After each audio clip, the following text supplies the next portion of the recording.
Работа здесь уже на стадии завершения. Капремонт в Третьей Плиевской школе начали в первых числах апреля по федеральному проекту «Модернизация школьных систем образований». Здание было в плачевном состоянии, требовалась масштабная реконструкция. На этом объекте у нас работает подрядная организация «Элитстрой», генеральный директор Ведижев Магомед.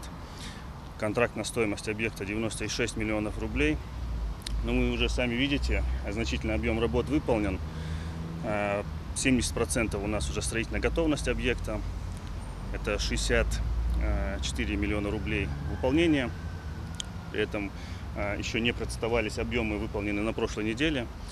Срок контракта у нас установлен до 25 августа. Такая задача поставлена, чтобы дети и учащиеся могли уже приступить к занятиям с 1 сентября.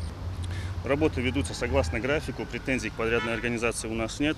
Вы знаете, у нас строительный контроль осуществляет Управление капитального строительства Республики Ингушетия. Специалисты каждодневно находятся здесь, следят за качеством выполняемых работ.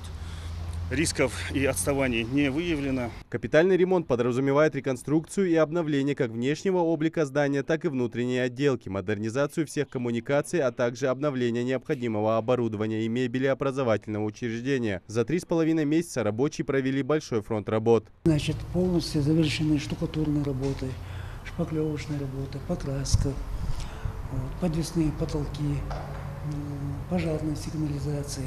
Здесь осталось уложить ламинат, поставить вентиляционные решетки. Это буквально в течение 2-3 дней полностью будет завершено.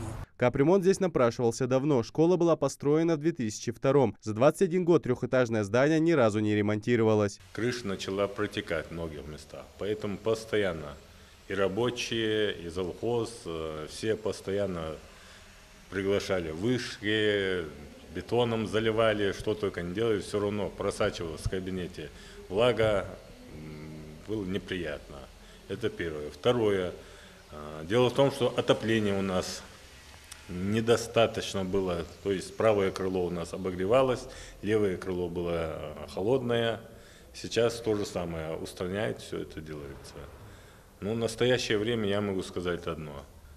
Работой рабочего, то есть подрядчика, я лично доволен. Сейчас рабочие продолжают монтаж электрики и подвесных потолков. Бригада маляров завершает штукатурку и отделку стен первого этажа.